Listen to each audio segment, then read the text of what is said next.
What's up, everybody? It's Bark After Dark. Special guest Wes Blankenship in tonight. And what happened today? Anything happened today? Oh boy! Well, Jake Rowe. Let's hear about your day first, Jake. Under, right? I mean, I didn't do that.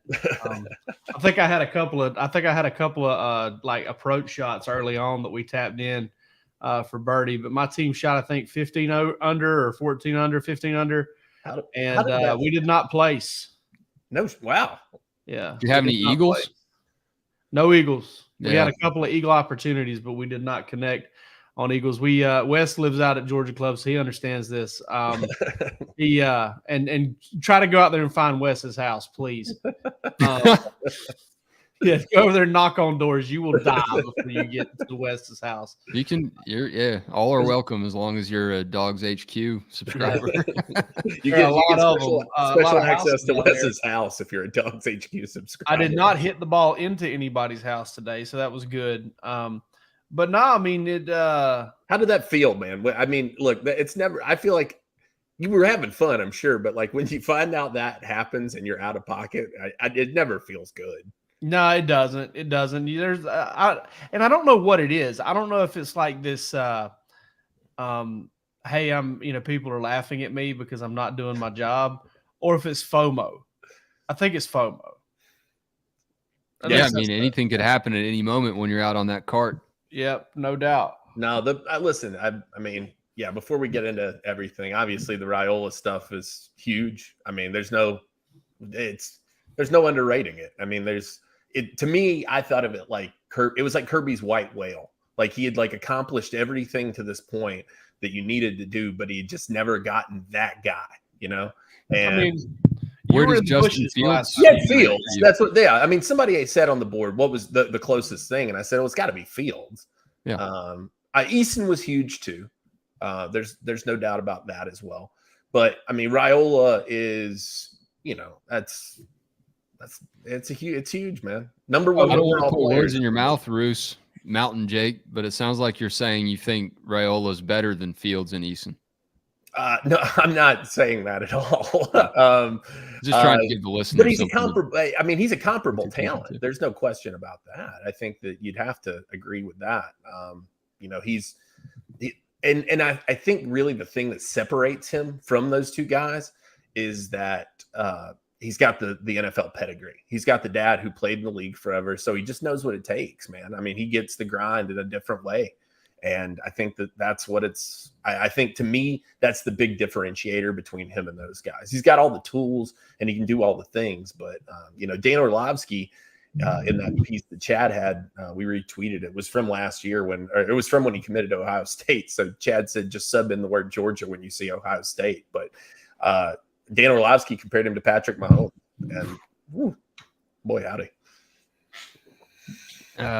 Dan really wanted to get ahead of that commitment, didn't he? Dan out here taking kids' moments, man. I mean, I can't even figure that part of it out. And then sisters out here taking them too. No doubt.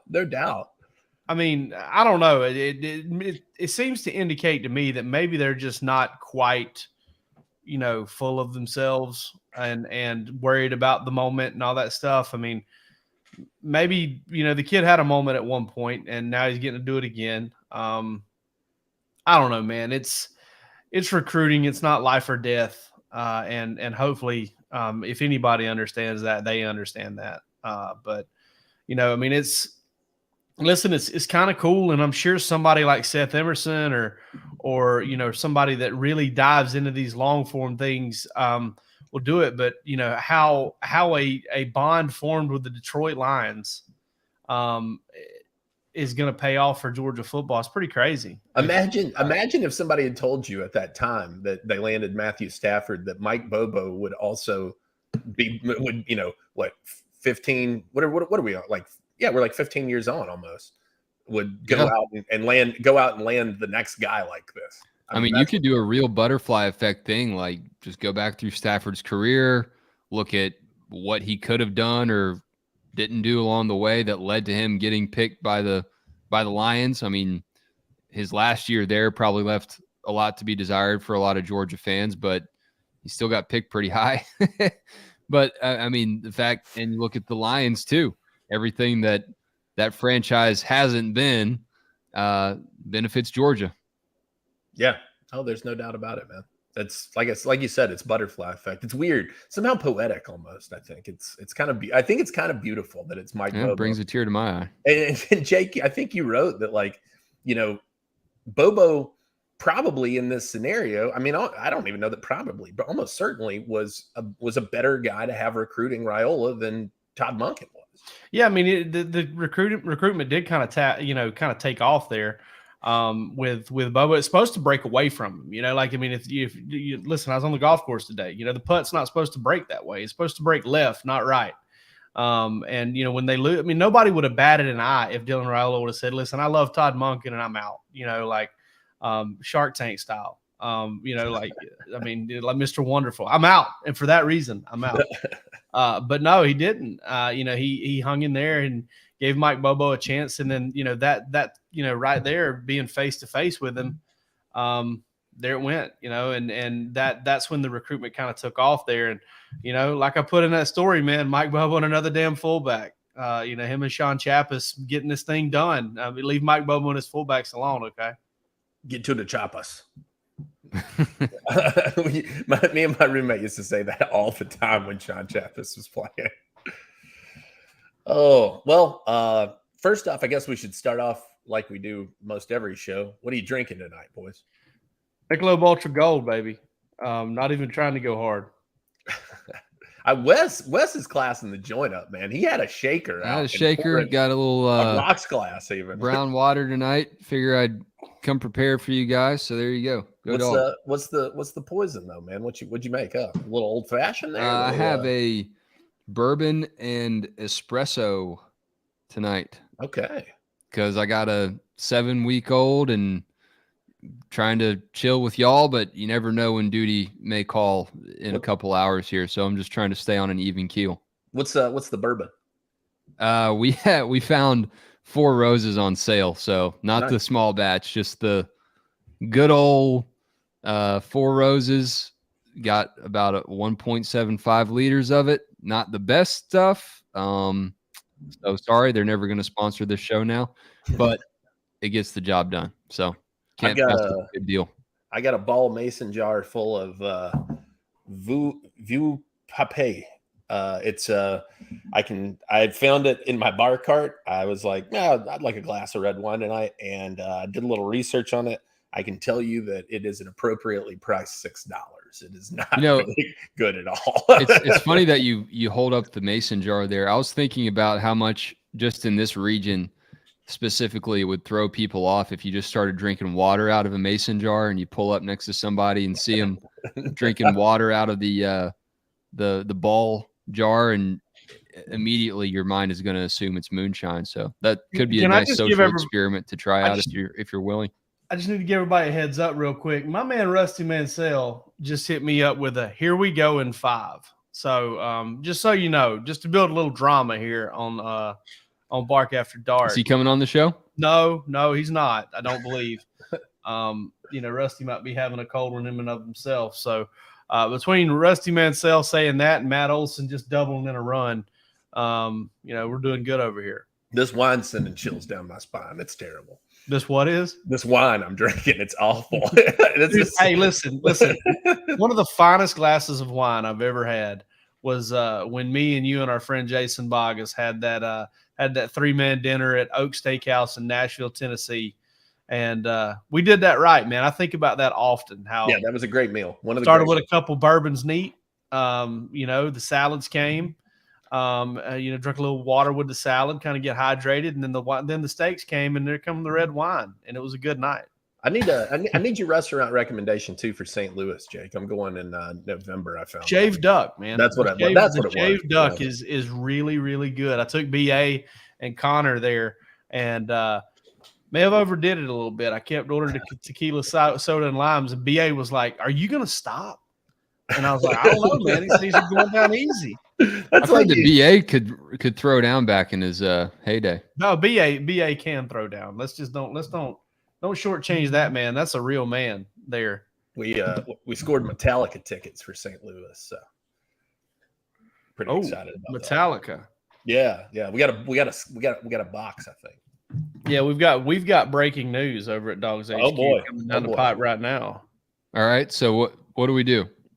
Ro, I'm going to hit publish on this story real quick, and then I'm going to ask producer Palmer if he can hear me right now to please put this on Facebook for us.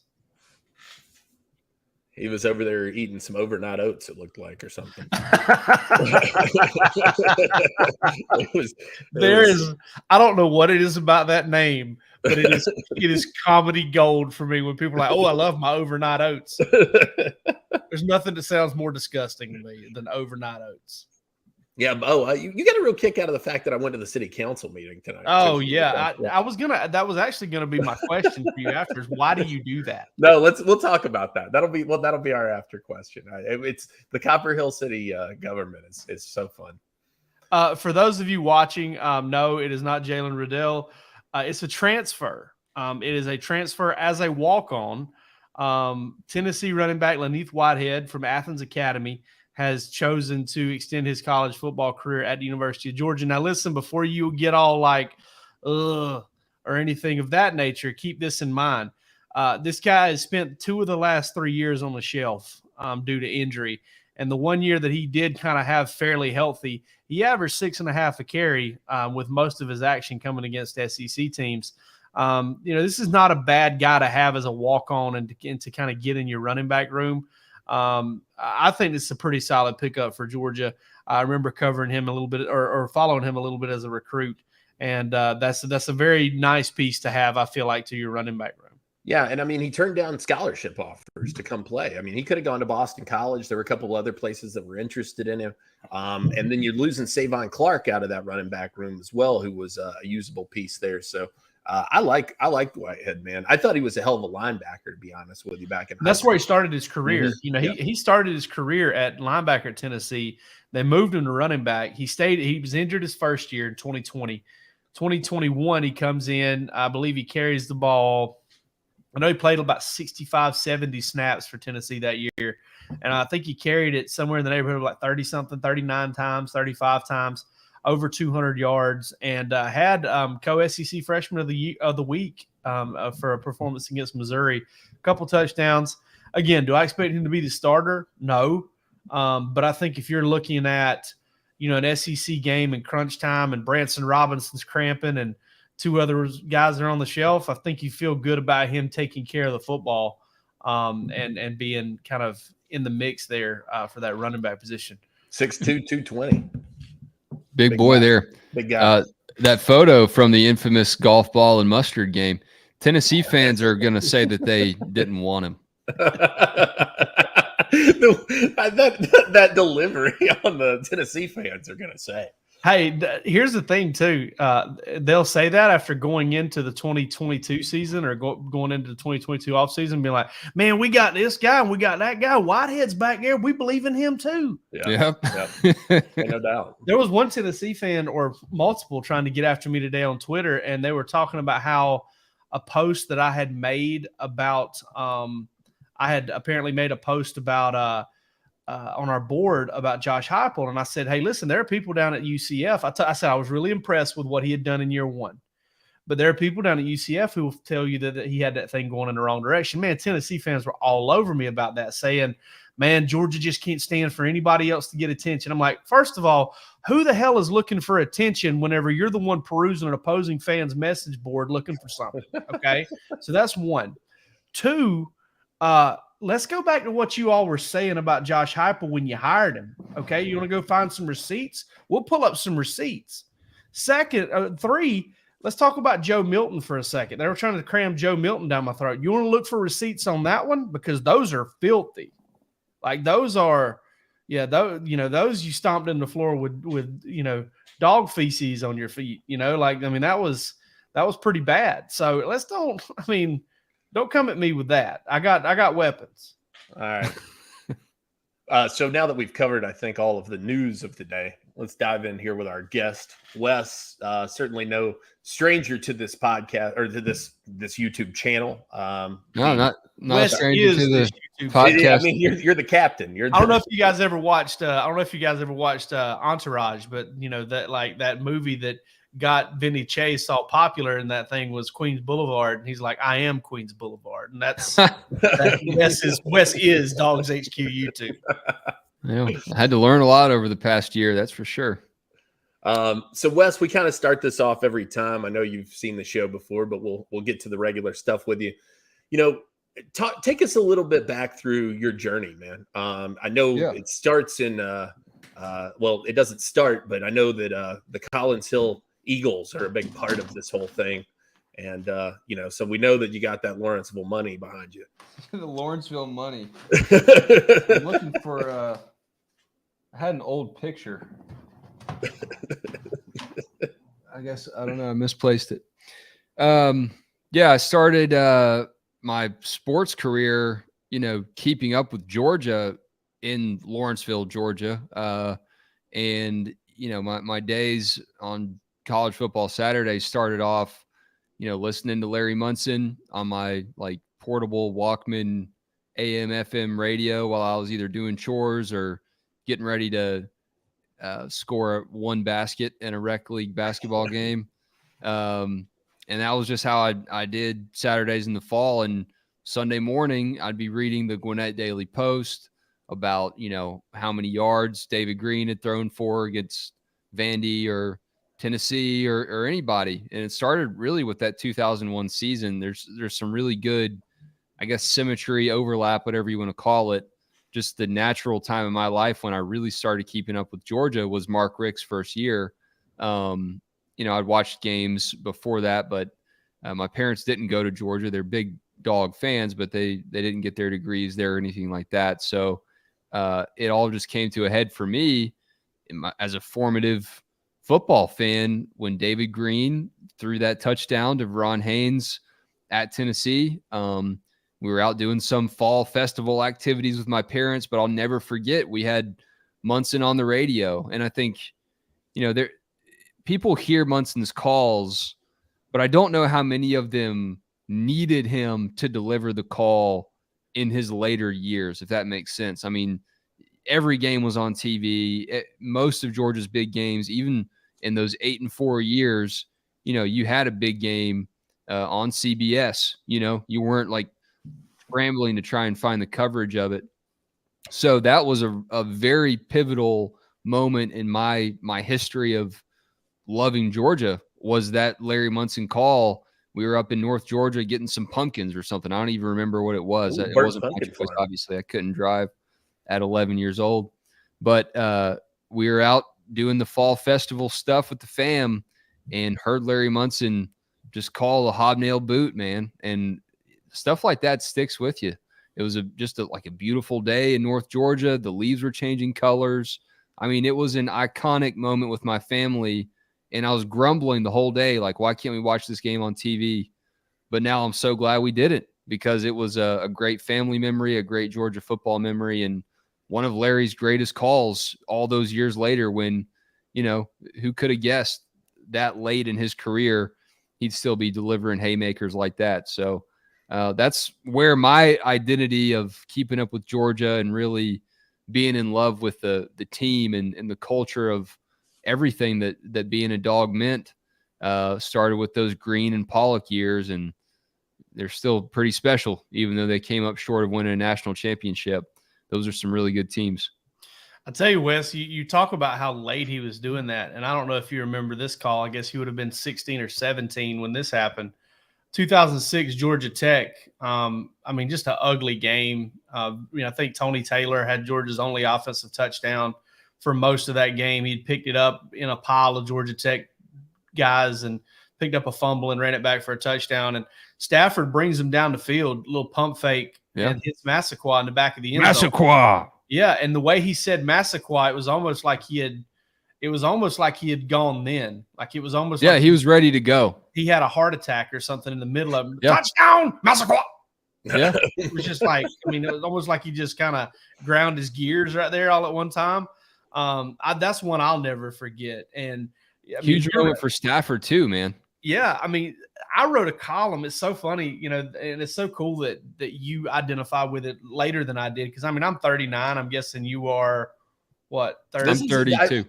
I was. This was one of the questions I had. I do not know how old Wes Blankenship is. Yeah, you're looking great for 32 though. By the way. But yeah. I'm 39, and you know when Larry passed for UGAsports.com, I wrote a column, and it was kind of like this man looked after me, like he was almost like a babysitter a little bit, because you know, like my dad would at times. My dad would have to work on Saturdays sometimes, and he's a contractor, and if he was working, he was listening to the game on his radio, and I was listening to my game, listening to the game on my radio. You know, 8, 9, 10 years old, early 90s, they sucked. But it was Garrison Hurst, and I was keeping stats on a legal pad that my mom had probably stolen from Georgia Power. Just swiping office supplies for me. And I just remember, like, you know, my mom would be like, "Hey, you all right in there?" "Yeah, I'm good. I'm good." And I was just sitting there, like, I mean, like something out of The Sandlot. Like, I mean, yeah, you know, it's just very much like that. Close to that radio, hat on, you know, listening to it. Now, it was a little different experience for me for the 2001 Tennessee game. I was actually, I believe my mom had the flu or something. She was sick, and she'd been sleeping most of the day. Again, my dad was having to work on a Saturday. And, dude, I tore through our house and, like, slid onto our kitchen island like a penguin, just, like, chest first. And my mom was like, "What is wrong with you?" And I was like, "Man, we just beat Tennessee. It's first time in, like, you know, it was first time we beat Tennessee in Knoxville forever." And, you know, had to come back to do it. It was that Damian Gary punt return for a touchdown. And Randy McMichael having a big game. Fred Gibson with those 2 giant catches he had in that game. So it's cool to hear different perspectives from that game and from Munson just in general, because, you know, the voices of whoever are never more relevant than they are now. But I can't believe that would have been the case for Larry. I think that it would have been different for him.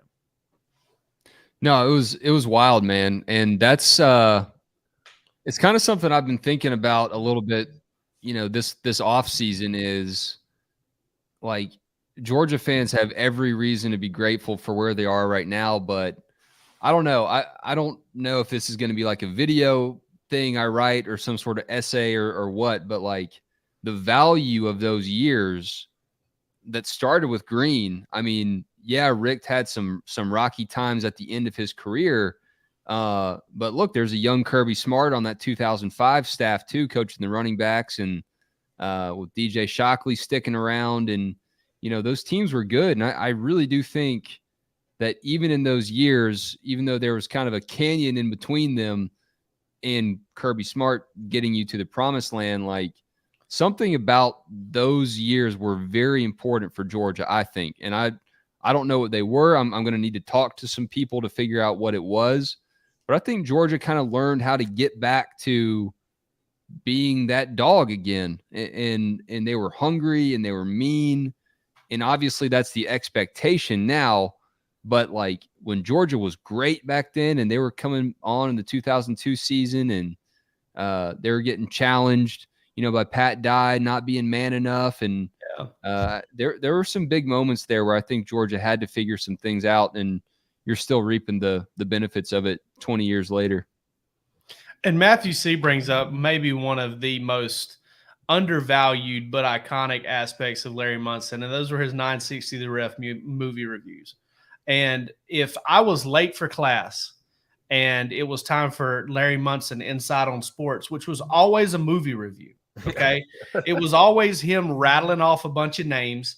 You know, we rounded up at the Beechwood Theater, and it was Amy and Mott and some guy friends, and we had a few other females, and we saw a movie called Primeval. It was about a giant alligator, and he ran like Seabiscuit.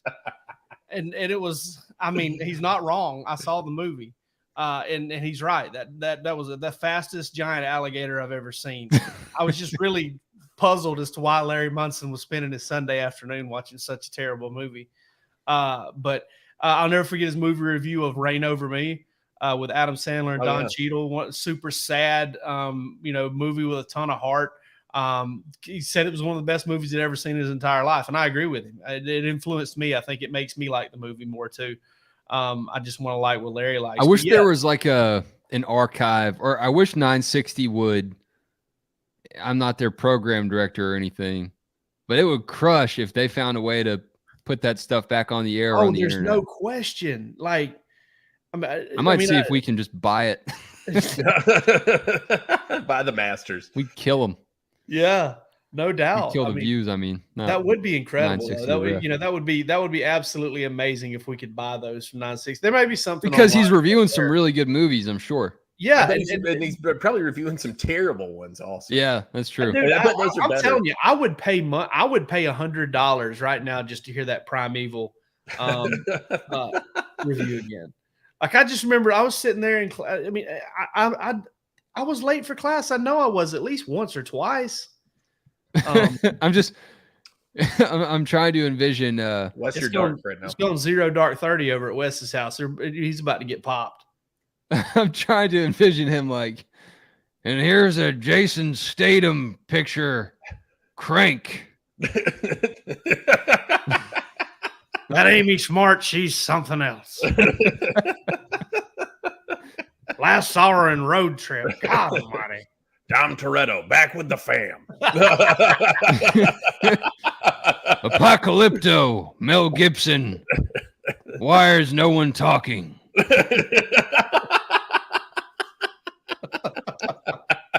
You know that's out there, man. Wes, where did you go? Oh, dang. Your camera's not on. Can you hear me still? Yeah, you're about to get assassinated, I'm afraid. I think Larry just I got the Sopranos finale over here. Yeah, there you go. You got me with the Dom Toretto one though. Vin Diesel is Dom Toretto. God, family means everything. A reminder we all need. Larry Munson, Inside on Sports. I think my camera died. Hold up. A reminder we all need. A man from Montana. Is that right? Is that where he was from? Who? Minnesota. Yeah. But he called games out in Montana, didn't he? For University of Montana, or was it University of Wyoming? Oh my God! Wes, what a setup you have, dude. That's it. I feel like you're flexing on us a little bit right now. I've never used this one before. We need to make Larry Munson reviews recent movies a part of Mark After Dark. Like, we need to start doing that segment. You know what? Yeah, I mean, it would be a very niche reference for sure. What we're gonna have to do is we're gonna have to get Jack Roos to go see a movie.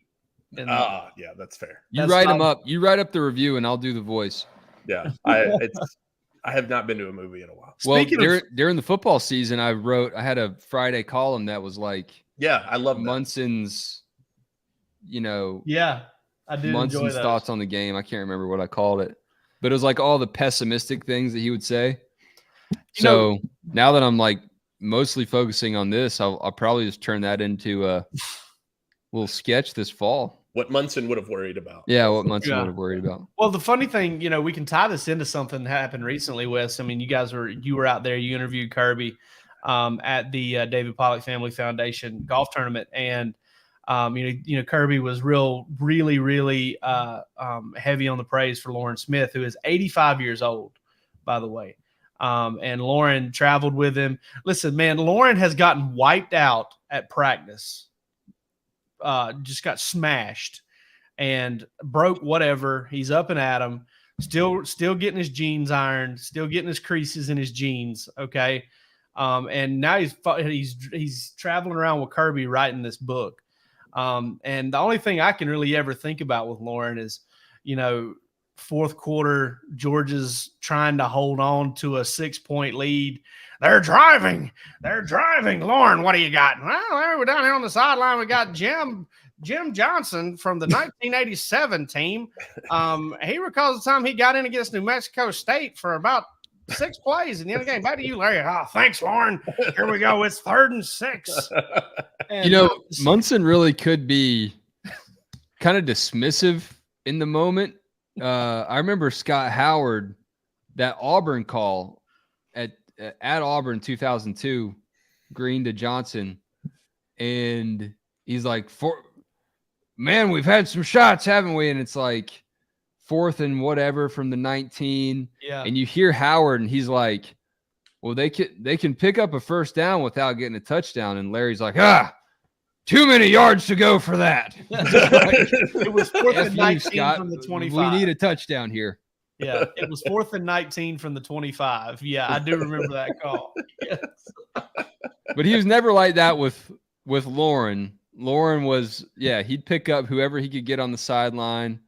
And it was such a, like, in a tense moment. Yeah. It was not the thing that you wanted to hear at the time, because you're just like, man, I don't necessarily need to hear that information, Lauren. I saw Lauren, saw him at one of the Masters a few years ago, and I was working at WMAZ, and part of the DMA, the territory that we covered, was Wrightsville. And I didn't know until I started working there that Lauren was from there. And I like talked to him about Herschel a little bit and how I was covering some things in Wrightsville and stuff. And before we like parted ways for me to go shoot whatever I needed to get, or press conference or whatever, I was like, do you ever go back to Wrightsville at all just to, say what's up or see what's going on? And he goes, no, I don't. And it's just like, all right, I guess you don't want to go back home, Lauren. I don't think Russ Tanner goes back either. So yeah, I don't think so. Wrightsville might be the place that folks just get out of there. Frogtown. That's yeah. Even though Frogtown, I believe, is town, man. Frogtown, I believe, is technically Monticello, Georgia, but that's neither here nor there. Oh, you're right. Yeah. There was a big article. Do you remember that article back in the day about Odell Thurman and how they called it Frogtown because, you had to get out. You couldn't stay there because everybody kind of got sucked into the small town trap. You hear it about every small town. I'm sure Jake heard it about Blue Ridge. I heard it about Pearson. And here I am, sucked back in. Back in, baby. Going to town hall meetings. Come out. Going to town hall meetings and hearing brothers fight over property. Oh, no question. Fantastic stuff. So, Wes, we brought you here primarily, I think, to talk about, your career and which has been a winding road, right? I mean, you've had some stops under your belt already, man. You're a young man in the game, but you're a seasoned vet, it feels. Yeah, I mean, I referenced, keeping up with all those Georgia press clippings from the Gwinnett Daily Post, starting with that 2001 season. And it's not like I read those and was like, I want to be a newspaper writer, but I think I just kind of understood, like, I want to do this. I want to work in this world, whatever it is. And, every morning when a lot of my classmates were watching Saved by the Bell before school, I was slurping down my Fruit Loops and watching Dan Patrick and Keith Olbermann on Sports Center and just learning every single stat about Allen Iverson and everything that was going on in sports at the time. Derek Jeter dominating everybody, and Vlad Guerrero, I remember from that era, man. Just no batting gloves, dude. It's funny the names that come back to you when you think about the Sports Center anchor of that era, and that's really a sports tradition that I hate that has been lost. Yeah. It was almost like a Saturday Night Live cast member, like you could define eras of sports by who the Sports Center hosts were at that time. But that's, I think very early on, I was like, I want to do this. It would be cool if I could work, be on Sports Center one day and all this stuff. I go through high school and, I really take a liking to writing. I love writing. My mom is a writing teacher and still is, even though she's like partially retired. So all these things from my upbringing, these sports, keeping up with Georgia, appreciating writing and the radio and Munson and all that stuff. It was just a very good, I feel like, melting pot for what I was going to do at Georgia. And when I got to Georgia, I took a liking to photography. So I started working for the Red and Black, and I was their chief photographer, was their photo editor for a semester. My first Georgia game I covered as a photographer, and this was before I was even in Grady. There was some old camera equipment laying around in the newsroom, and they just kind of sent me off to Knoxville with David Hale and Fletcher Page. And that was the first game I covered. We stayed in the motel that I'm pretty sure Josh Brolin gets killed in the country for Ole Miss. Save that. You got to save that. That's part of the show. We got to talk about the hotel later.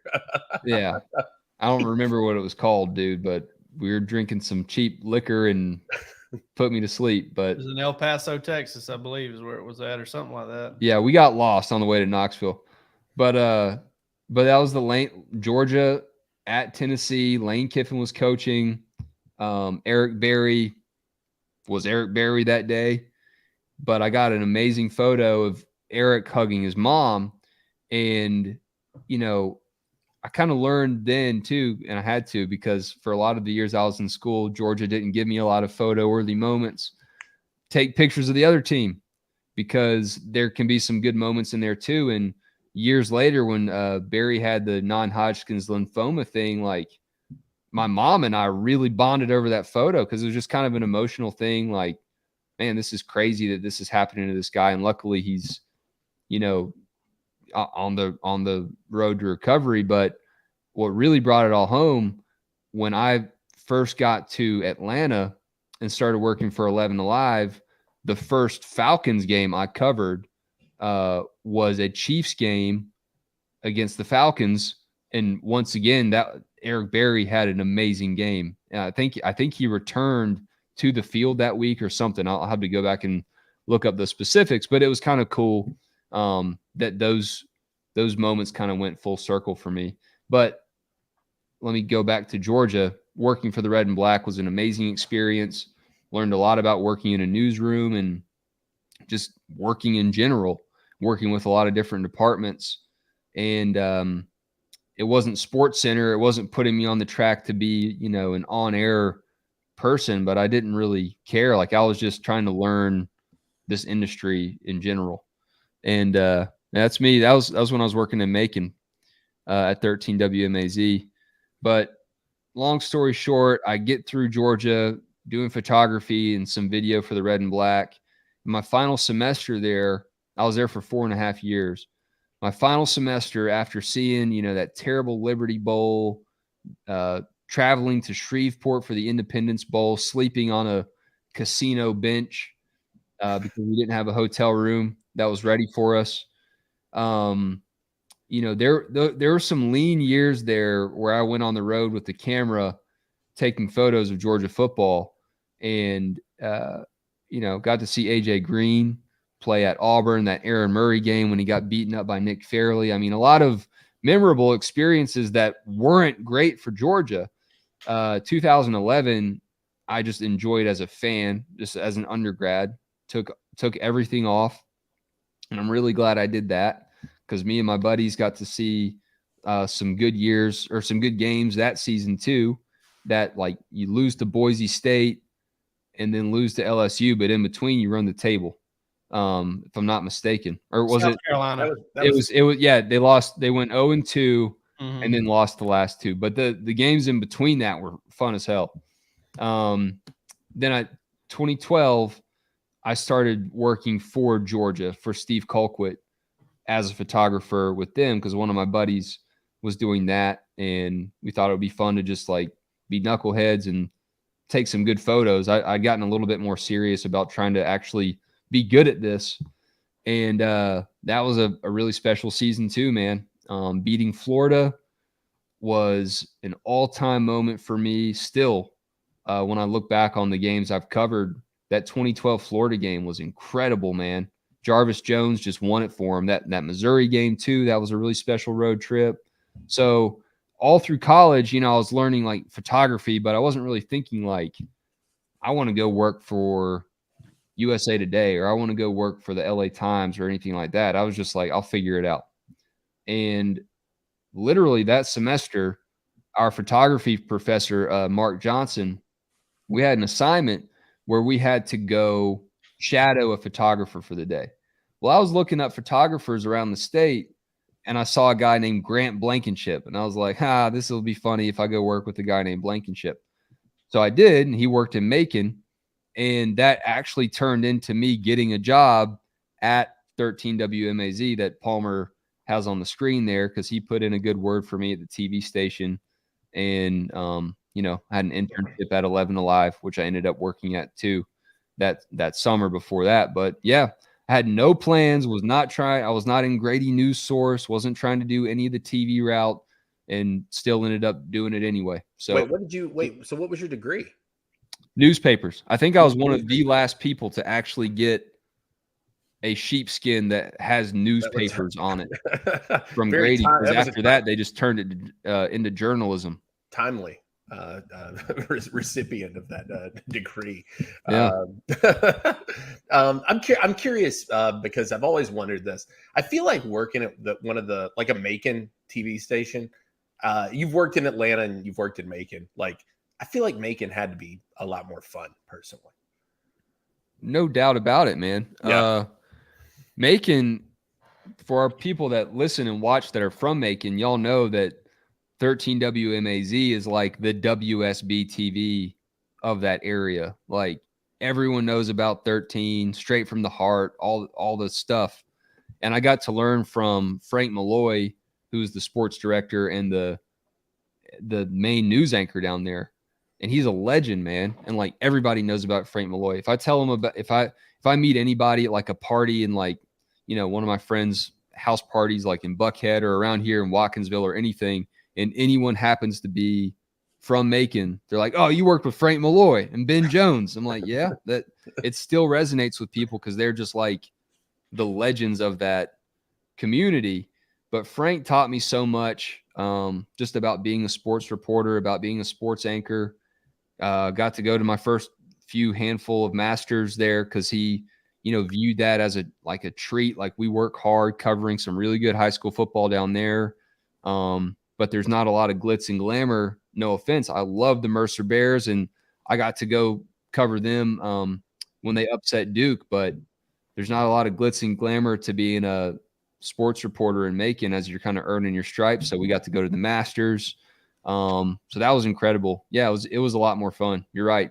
Atlanta gets a little bit more, I don't know if it's like because it's a bigger market or because there's so many professional teams. I love covering the Braves, and the Falcons were fun for a little bit. But yeah, I think you're in Macon, you're getting your you're learning how to do this thing and market 120 in the country. There's not a lot of distractions. Like my wife now, who was my girlfriend and fiance at the time, she was finishing up school at Georgia, and then she was working in Atlanta. So I wasn't like trying to date anybody. I was only working. And it was kind of refining. It was just like you're spending really late nights learning how to edit video packages and redoing your voice because you hate how your voice sounds on the TV sports package at night. And that was just kind of some years that definitely shaped how I do what I do now. And I still don't have the stomach to go back and watch a lot of those tapes. Well, part of what you do now is Coffeetown. And I know that we want to talk about that. I think I remember when the first one dropped. I really do.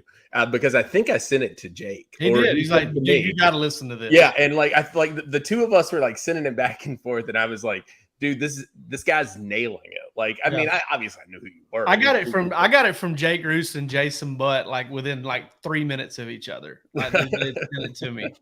And, yeah, I remember Jason. Jason was a fan. And I've told Wes this before. If you're ever in the Athens area on a Friday night when Hab Central's playing, turn it to 99.3. And I swear to God, it is almost the exact same thing. Dude, I heard high school. I was going to pick up my daughter from my parents the other day, and it's like 95 something, 95.3 or 95.9. I can't remember. But there was a high school girls soccer game on, and like that took me back to Macon because I didn't even know people still did that up here. I still think my favorite part of Coffeetown is Man Alive. Yeah. Man Alive. I love that because that's something I actually say. Yeah. Like that's a part of like the vernacular where I'm from. And so, yeah, you say, I mean, but I'm curious, like, what was your inspiration? Like, what was it? Where was it born out of, man? I mean, I don't feel, I got to think that the Collins Hill radio broadcast maybe were a little bit more buttoned up than I don't even know what they sounded like. Yeah.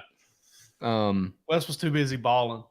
That's right, man. He was the Travis Hunter of his era. Go back and watch the spring game tape of 2005. I had two sacks and a forced fumble recovery, and then after that, I got too many concussions, and I forgot what I was saying. But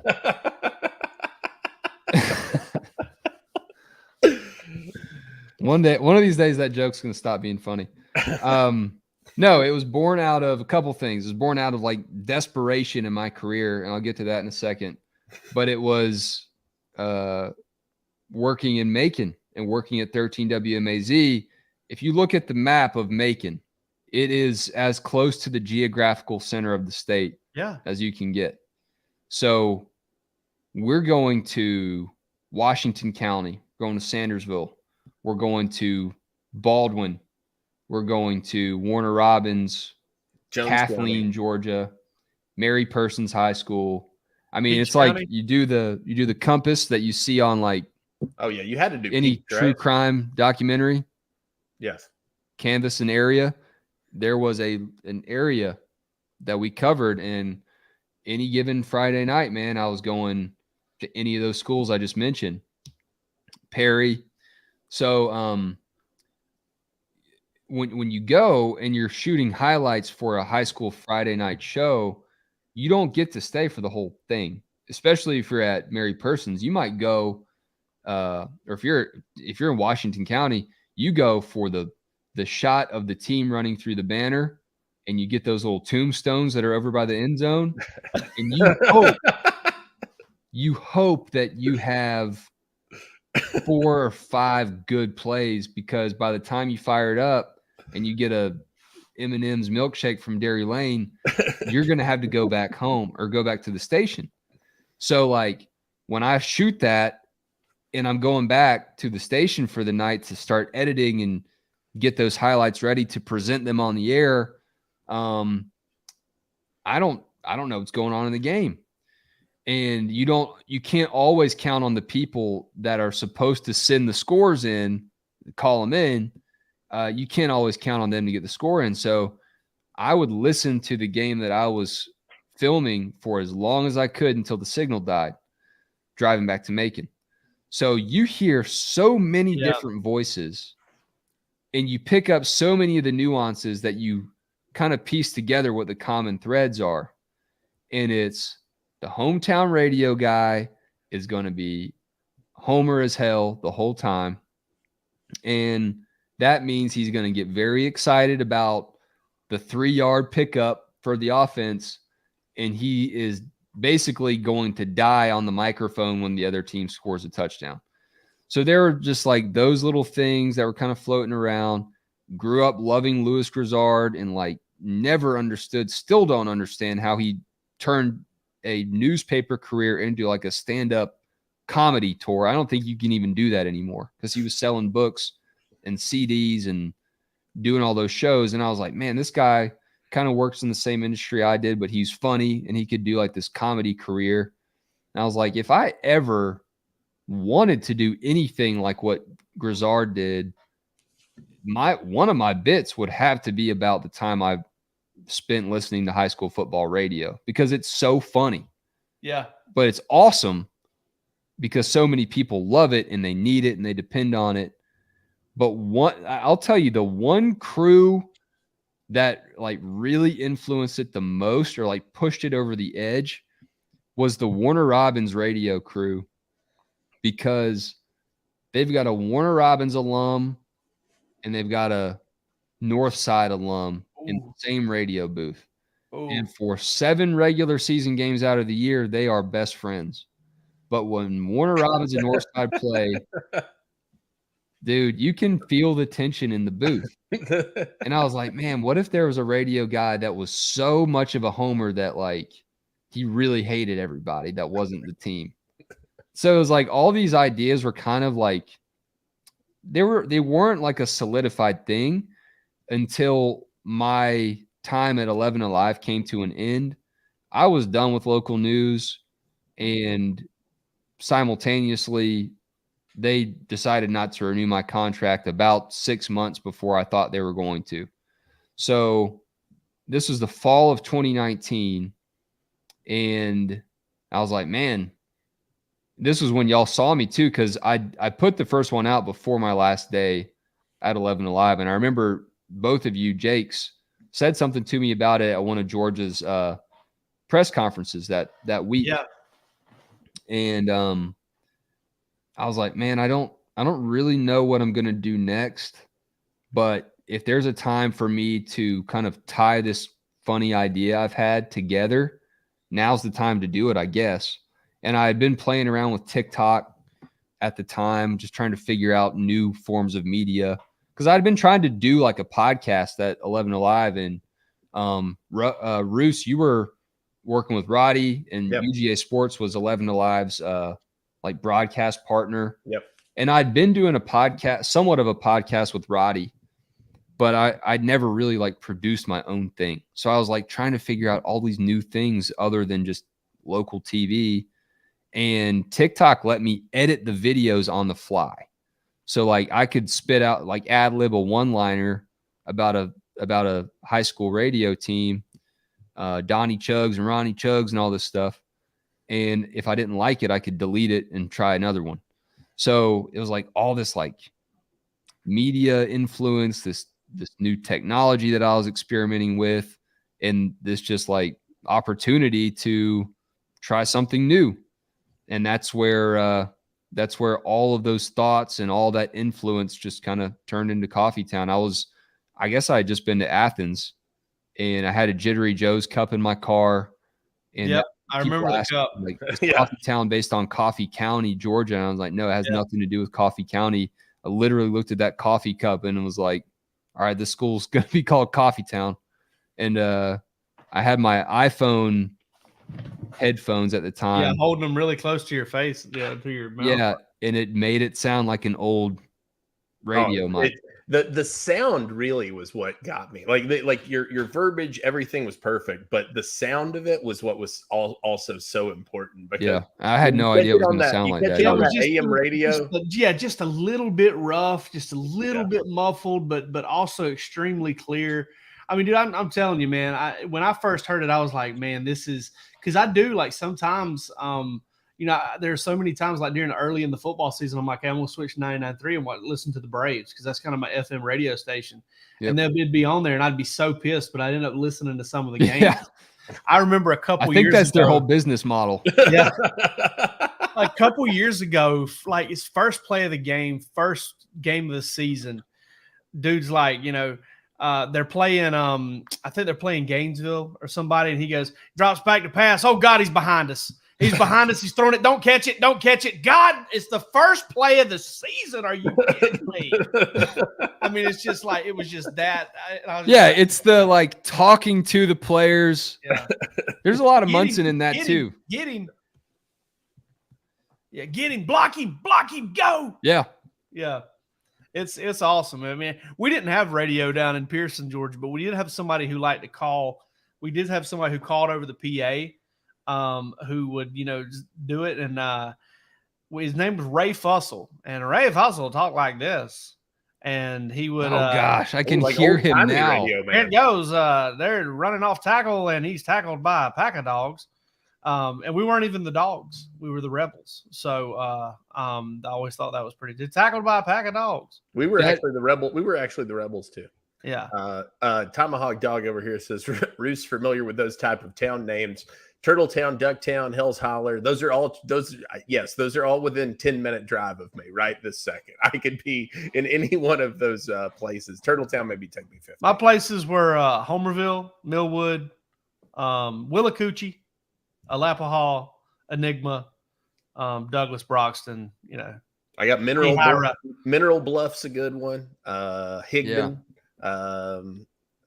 Gosh, there's some killer ones around here. The Gwinnett County schools, man, they're just like the most suburban names. They're terrible. Peachtree Ridge, like what does that even mean? Yeah. There's not a ridge. There's no ridge to be found there, or peach trees. So I guess to the last thing on Coffeetown, Wes, you've turned it into it's now its own living, breathing thing. I mean, it's the videos were there, but now there's Coffeetown, the space. Well, I mean, I just got so much of a reaction from the people that were responding to it, that a part of me just hates making stuff just for social media, because I just feel like it's such a vapor. It just disappears. And I think that with the people that did weigh in and did respond to it and say, man, I can relate to that was important to me, that those times in my life, those bonds I made with my teammates or my coaches or whoever. I just wanted to, make a place for people to keep reading, the fictional stories. And it's kind of a creative outlet for me. But yeah, I started a website here within the past month, gocoffeetown.com. And so like the videos that I've made, there's kind of a spin-off of those characters, that just kind of continues things and continues, that goofy side of the team that people like. But I'm also, what's really been popular over the last couple of weeks is there's a place for people to submit their own high school stories. And I've just been kind of reading them in just taking what they send me. And there are some crazy stories out there, man, that I couldn't have even made up. Like one that I got this past week, I made a video out of, is a guy that played high school football in Louisiana. The team dads and all of the like old washed up players, like the Tim Riggins of this guy's high school, they had a chant called "Crank That Diesel," and I don't even know why. Like their mascot is the Trojans. There's no diesel anywhere near any kind of Trojan warrior ever in history, but they'd say "Crank That Diesel," and halfway through the season, the team dads and all the drunk, washed up players started to drive an actual diesel truck onto the field right near the opposing team sideline. And every time this home team would score, they ran the wing tee. He said they threw it 1 to 2 times a game. Every time they had a good gain on the ground, which I assume was every play, if I know people like this and I have a pretty good idea of it, they would honk the diesel horn at the opposing sideline to like intimidate them. And the whole crowd would like pump their fists like to get the truck to honk its horn. So it's like stuff like that that's so goofy but endearing about high school sports, that I don't know. It's just another way for me to tell some stories and connect with people and have a community on the internet about something that people don't end up hating each other at the end of it, I hope. Like that cannon at an Appling County Pirates game.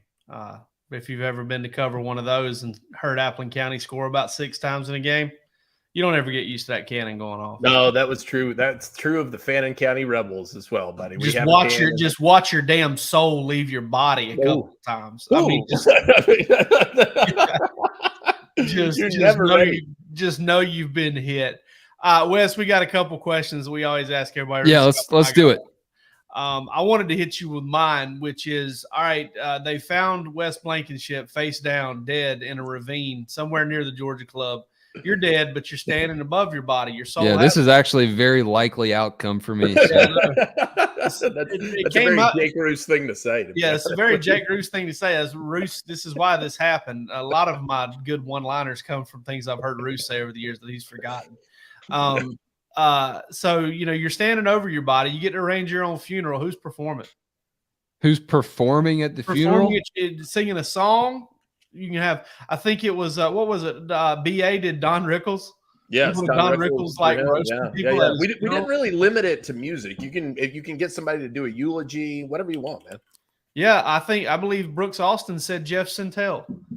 He wanted him to write the obituary. Was what it was. Okay.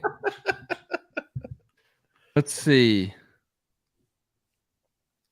Vince Gill. I think it's Vince Gill, and it's because I heard Vince Gill do the Go Rest High on That Mountain in the Ken Burns country documentary for George Jones. And he is weeping, singing the song at someone else's funeral. So I'd probably have my family pay him a little bit extra to cry over me too, just so it seems a little bit more profound. You're going to grease up Vince Gill for the tears. Yeah. That's give him a little extra incentive.